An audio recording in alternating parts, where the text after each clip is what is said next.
जी अस्सलाम वालेकुम बेटा। आज फर्स्ट ईयर फिज़िक्स में चैप्टर नंबर 11 इस ऑनलाइन क्लासेस में स्टार्ट करते हैं। चैप्टर का नाम है हीट एंड थर्मोडायनामिक्स। आज के लेक्चर में बेटा हमने हीट और थर्मोडायनामिक्स के बारे में अंडरस्टैंड करना है। थर्मोडायनामिक्स क्या है, इसके लॉज क्या हैं। याद रखें, दुनिया में जो पहला रेवोल्यूशन आया जिसमें फ़िज़िक्स ने साइंस की बिना पर तरक्की की, वो पहला थर्मोडायनामिक्स रेवोल्यूशन लाया। तो हीट और थर्मोडायनामिक्स इसको हमने जानना है। हमारा जो आज का एक ही शॉर्ट आंसर है जिस पर हमने डिटेल से बात करना है वो है बेटा kinetic molecular theory of the gas. मेरी आपसे एक हम्बल रिक्वेस्ट है कि जब आप मेरा लेक्चर सुने तो उस वक्त आपके पास ऑलरेडी पहले से एक रजिस्टर पेन होना चाहिए। कुछ बातें ऐसी मैं आपसे शेयर करूंगा, जो मैं बोलूंगा उन्हें आप नोट करें, अपने पास महफूज करें। तो हीट एंड थर्मोडायनामिक्स स्टार्ट करते हैं। एक सिंपल आसान अल्फाज में definition, it is branch of physics in which we deal transformation of heat energy into some mechanical work and discuss effects of heat energy into states of matter. एक आसान सादा सी डेफिनेशन के thermodynamics, it is the branch of physics. Physics की एक ऐसी branch जिसमें बेटा आपने डील करना है, आपने अंडरस्टैंड करना है, आपने स्टडी करना है ट्रांसफॉर्मेशन। ट्रांसफॉर्मेशन यानी कन्वर्जन। कन्वर्जन किसकी? हीट एनर्जी, हीट को आपने कन्वर्ट करना है into some mechanical work, mechanical work में। यानी हीट एंड थर्मोडायनामिक्स हमारी फिज़िक्स की एक ऐसी ब्रांच है जिसमें आपने थर्मल एनर्जी को मैकेनिकल एनर्जी में कन्वर्ट करना है। हीट एनर्जी का मतलब थर्मल एनर्जी, हीट एनर्जी का मतलब थर्मल एनर्जी और मैकेनिकल वर्क। जैसे इसकी बेहतरीन एग्जाम्पल माय डियर स्टूडेंट्स वो है हीट इंजन। रेफ्रिजरेटर भी है लेकिन बच्चों को बेसिक समझाने के लिए हीट इंजन। दुनिया में जितने भी इंजन बने वो सब थर्मोडायनामिक्स के लॉज को ओबे करते हैं। Heat engine, steam engine, petrol engine, diesel engine, ये तमाम हमारे जितने भी इंजन्स हैं ये सब थर्मोडायनामिक्स के लॉज पर काम कर रहे हैं। हीट इंजन के अंदर हीट ये है आपकी इनपुट जो अपने इंजन को देना है, और मैकेनिकल वर्क ये है आपका आउटपुट जो आपको इंजन देगा। ठीक है ना, एक आपको याद होगा इनपुट जो अपने इंजन को देना है, एक आउटपुट जो अपने इंजन से लेना है। तो आपका जो इनपुट है वो क्या है? Heat energy. आपने इंजन को हीट दी, इस इंजन ने आपको आउटपुट में मैकेनिकल वर्क, यूजफुल वर्क आपको कन्वर्ट करके दिया। और फिर ये तमाम बातें आपने इसी थर्मोडायनामिक्स के अंदर स्टडी करनी है फर्दर आगे यहाँ। और साथ में आपने ये भी देखना है कि किस तरह heat energy into state of matter में। अब आपको याद होगा मैटर की स्टेट सॉलिड, लिक्विड, गैस और प्लाज्मा, लेकिन हम इस चैप्टर में सिर्फ डिस्कस करेंगे गैस के बिहेवियर को।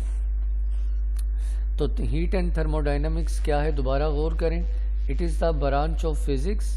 फिज़िक्स की एक ऐसी ब्रांच जिसमें आप ट्रांसफ़र करोगे, कन्वर्ट करोगे कि किस तरह हीट एनर्जी इसे आप कन्वर्ट करोगे मैकेनिकल वर्क में। यहाँ इस एग्जाम्पल पर गौर करें। ये एक आपके सामने एक सिलेंडर, इस सिलेंडर में आइडियल गैस मौजूद है, ये डॉट्स आइडियल गैस।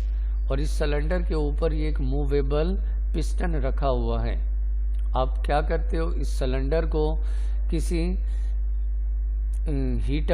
हीट वाले किसी सोर्स पर रख दें।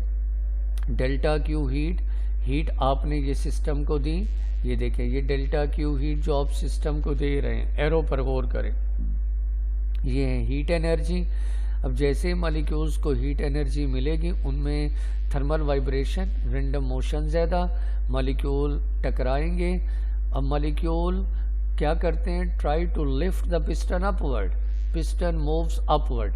पिस्टन ये आप देख सकते हैं डायग्राम में, ये पिस्टन है, तो पिस्टन का ऊपर उठना, दैट्स योर मैकेनिकल वर्क। आपने इनपुट क्या दिया, डेल्टा क्यू हीट दी इंजन को, सिस्टम को आपने हीट दी। इस हीट ने क्या किया, पिस्टन को लिफ्ट किया अपवर्ड, पिस्टन का ऊपर उठना, मैकेनिकल वर्क। तो ये आपका वर्क। तो ये सारा प्रोसेस किस तरह हुआ, ये सब हम अंडरस्टैंड करेंगे फिजिक्स की इस ब्रांच में जिसका नाम हीट एंड थर्मोडाइनमिक्स। तो हीट एंड थर्मोडाइनमिक्स को मज़ीद आगे kinetic theory of the gases की वजाहत करने से पहले बेटा आप तमाम पेन वगैरह निकाल लें, रजिस्टर पर ये नोट कर लें। एक शॉर्ट रिव्यू, टेम्परेचर और हीट के दरमियान कंपैरिजन, टेम्परेचर और हीट के दरमियान कंपैरिजन, ये सारी बातें आपने 9th में सुनी। अब याद दहानी के लिए, ताकि फर्दर आगे आप kinetic molecular theory of the gases को अंडरस्टैंड कर सकें। टेम्परेचर और हीट के दरमियान ताल्लुक को हमने समझना है। टेम्परेचर की डेफिनेशन क्या है, डिग्री ऑफ हॉटनेस और कोल्डनेस। कोई भी बॉडी कितना गर्म है या ठंडा है, हॉटनेस और कोल्डनेस के बारे में कौन बताएगा, टेम्परेचर। इसी तरह हीट का पहला point, heat is a form of energy. Heat क्या है, एनर्जी की एक फॉर्म, शक्ल है। दूसरा पॉइंट, टेम्परेचर को मेजर किया जाता है सेंटीग्रेड, फ़ारेनहाइट, केल्विन। 3 यूनिट हैं टेम्परेचर को मेजर करने के लिए, लेकिन इनमें एसआई यूनिट कौन सा है, केल्विन। हीट को मेजर करना है तो हीट को मेजर करने के बेटा 3 यूनिट हैं, जूल, कैलोरी, अर्ज। इसी तरह तीसरा point, temperature can not flow, temperature कभी फ्लो नहीं करता, बट हमेशा याद रखें हीट कैन फ्लो, हीट हमेशा फ्लो करती है from high temperature to low temperature, heat हमेशा फ्लो करती है। देखिए कप के अंदर आपने चाय रख दी, अब ये जो कप में मौजूद चाय ये आपका हॉट बॉडी है और आपका एनवायरनमेंट कमरा ये कोल्ड बॉडी है। आप देखते हैं कि हीट हॉट बॉडी से कोल्ड बॉडी में कन्वर्ट होती है, ठीक है। तो टेम्परेचर कभी भी फ्लो नहीं करता, लेकिन हीट हमेशा फ्लो करती है from hot body to cold body. इसी तरह एक अहम पॉइंट चौथा पॉइंट टेम्परेचर के मुतालिक वो है कि टेम्परेचर हमारी फर्स्ट ईयर की फिजिक्स में क्या है, टेम्परेचर डायरेक्टली प्रोपोर्शनल है average translational kinetic energy of the molecules. ये बाकायदा प्रूफ भी करवाऊंगा मैं आपको, टेम्परेचर का ताल्लुक किससे है, average translational kinetic energy of the molecules.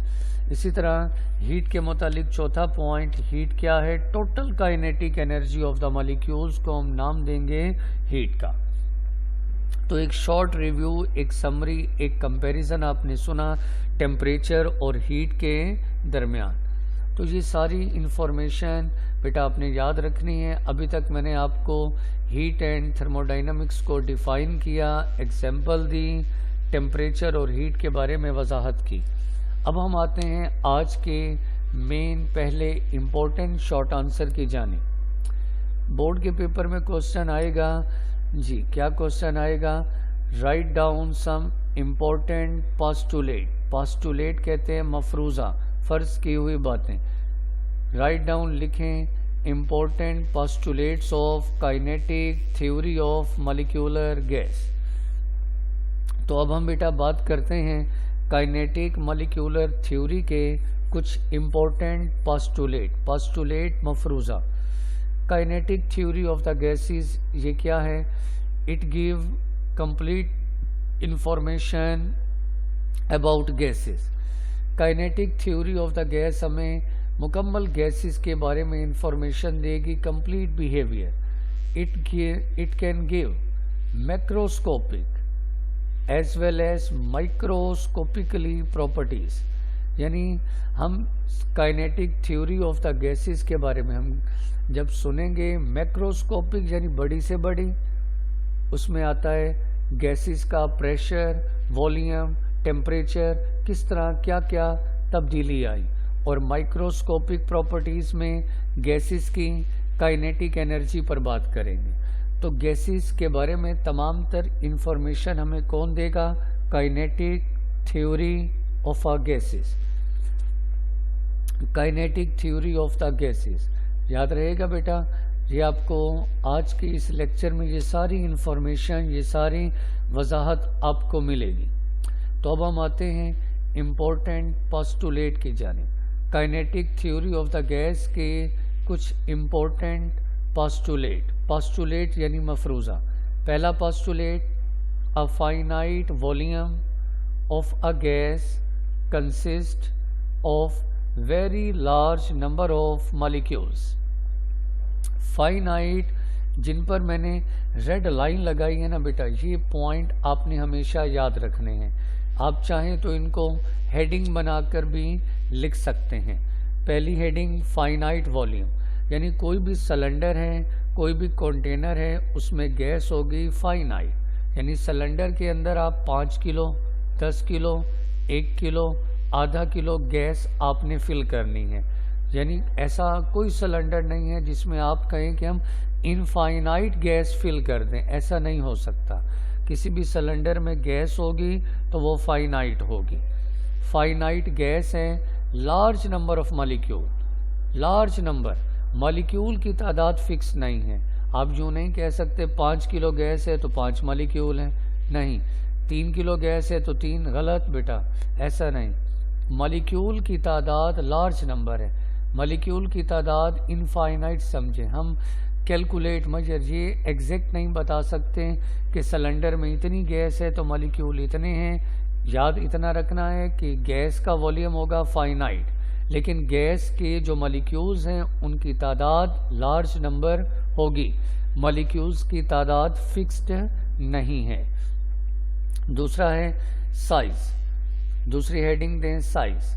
Size of the molecule is much smaller than separation between them. Size of the molecule, molecule का साइज क्या है? वेरी वेरी स्मॉल है। मॉलिक्यूल का साइज वेरी वेरी स्मॉल।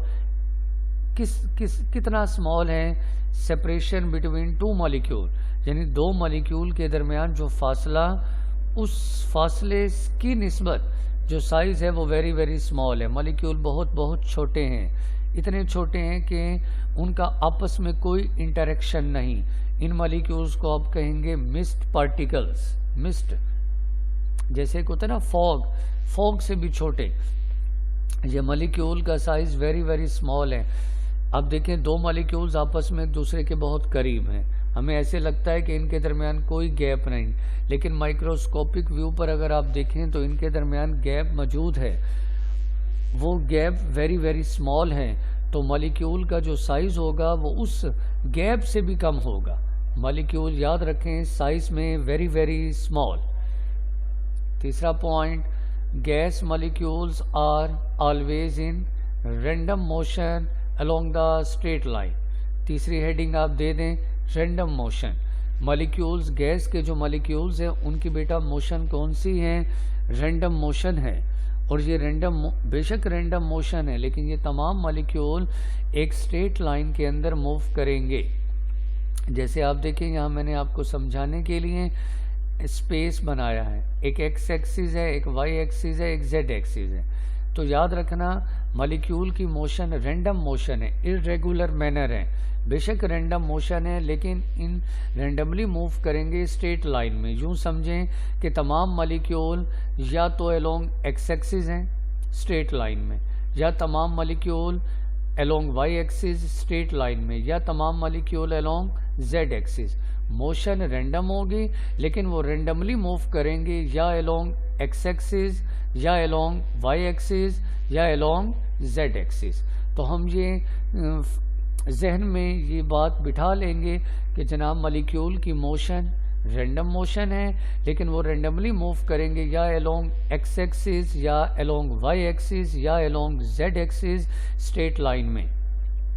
चौथा point, collision between gas molecule with themselves and with walls of the container are perfect elastic। अगली heading दे दें आप elastic collision. तो हमेशा याद रखें मॉलिक्यूल से कोलाइड करेंगे, मॉलिक्यूल्स इस कंटेनर, सिलेंडर, वेसल, मर्तबान की दीवारों से टकराएंगे, लेकिन बेटा उनकी कोलिजन क्या हो गई? Perfect elastic. आपने चैप्टर नंबर 3 में सुना था इलास्टिक कोलिजन। वो कोलिजन होती है जिसमें टोटल मोमेंटम और टोटल काइनेटिक एनर्जी हमेशा क्या रहे? कंजर्व रहे। टोटल मोमेंटम और टोटल काइनेटिक एनर्जी हमेशा कंजर्व रहे। कोलिजन से पहले, कोलिजन के बाद मोमेंटम और टोटल काइनेटिक एनर्जी में कोई चेंज ना आए। तो यही कॉन्सेप्ट आपने याद रखना है। मॉलिक्यूल से टकराएं या दीवारों से टकराएं, लेकिन उनकी मोशन होगी परफेक्ट इलास्टिक, उनकी कोलिजन इलास्टिक कोलिजन होगी। इनका टोटल मोमेंटम और टोटल काइनेटिक एनर्जी हमेशा कंजर्व रहेगा, कांस्टेंट रहेगा। इसके बाद नेक्स्ट है molecules exert no force on each other except collision. Molecule exert no force, molecule एक दूसरे पर कोई फोर्स अप्लाई नहीं करेंगे। कब तक? जब तक एक्सेप्ट कोलिजन, जब तक कि वो कोलाइड ना करें, एक दूसरे से टकराए ना। मॉलिक्यूल एक दूसरे पर कोई फोर्स नहीं लगाएंगे। ये बहुत इम्पोर्टेंट पॉइंट है, याद रखें। हमारे इस चैप्टर में हमने आइडियल गैस, हमारा वर्किंग टूल क्या है? आइडियल गैस है। तो आइडियल और नॉन आइडियल गैस में फ़र्क यही पॉइंट, लास्ट आखिरी पॉइंट रखता है। यानी मॉलिक्यूल्स के दरमियान कोई फोर्स नहीं, नो फोर्स ऑफ अट्रैक्शन और रिपल्शन। देखिए दो मॉलिक्यूल्स एक दूसरे के बहुत करीब हैं, एक दूसरे के साथ समझे जो मिले हुए थे, एक दूसरे के इतने करीब थे। तो उनके दरमियान मॉलिक्यूल के दरमियान ना तो आपस में कोई फोर्स ऑफ अट्रैक्शन है, ना ही कोई force of repulsion. No attraction और नो रिपल्शन, ना ही कोई फोर्स ऑफ अट्रैक्शन है और ना ही कोई फोर्स ऑफ रिपल्शन है। ये मॉलिक्यूल्स आपस में जब तक कोलाइड नहीं करेंगे, एक दूसरे पर कोई फोर्स नहीं लगाएंगे। और इनकी कोलिजन याद रखें हेड ऑन कोलिजन कहलाएगी, हेड ऑन कोलिजन। तो ये आखिरी पॉइंट आइडियल और नॉन आइडियल गैस के अंदर यही है कि मॉलिक्यूल इनमें आपस में कोई फोर्स नहीं, ना अट्रैक्शन ना रिपल्शन। इनके दरमियान फोर्स कब अप्लाई होगी?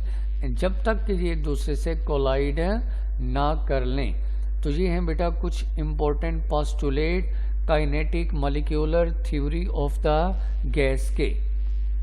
तो जब आप ये टॉपिक शॉर्ट आंसर लिखे तो हेडिंग बनाएं। पहले ही हेडिंग फाइनाइट वॉल्यूम, कि कोई भी गैस है, सिलेंडर में मौजूद गैस फाइनाइट वॉल्यूम होगा, लेकिन मॉलिक्यूल्स की तादाद वेरी लार्ज होगी। दूसरा पॉइंट, दूसरी heading size of molecules, molecule का साइज वेरी वेरी स्मॉल है as compare to separation between them. तीसरी heading random motion, molecule randomly move करेंगे लेकिन स्ट्रेट लाइन में। स्ट्रेट लाइन का मतलब है लीनियर मोशन, यानी कि ट्रांसलेशनल मोशन। चौथा point perfect elastic collision, molecule से टकराएं या दीवारों से टकराएं, लेकिन इनकी कोलिजन होगी परफेक्ट इलास्टिक। और लास्ट में मॉलिक्यूल एक दूसरे पर नो फोर्स, कोई फोर्स नहीं लगाएंगे, इनमें कोई म्यूचुअल इंटरेक्शन नहीं है जब तक कि ये एक दूसरे से कोलाइड ना करें। तो इसी तरह बेटा ये चंद इन्फॉर्मेशन भी मैंने आपसे शेयर की हैं, जैसे कि ये एक पॉइंट आपके सामने है कि जो आइडियल गैस के मॉलिक्यूल्स होंगे उनमें पोटेंशियल एनर्जी ज़ीरो है, ये आपने हमेशा याद रखना है। आइडियल गैस के मॉलिक्यूल्स में पोटेंशियल एनर्जी ज़ीरो, सिर्फ और सिर्फ एक ही एनर्जी है और वो है translational kinetic energy. Ideal gas के मॉलिक्यूल्स में सिर्फ क्या है, ओनली एक ही energy, translational kinetic energy, potential energy zero है।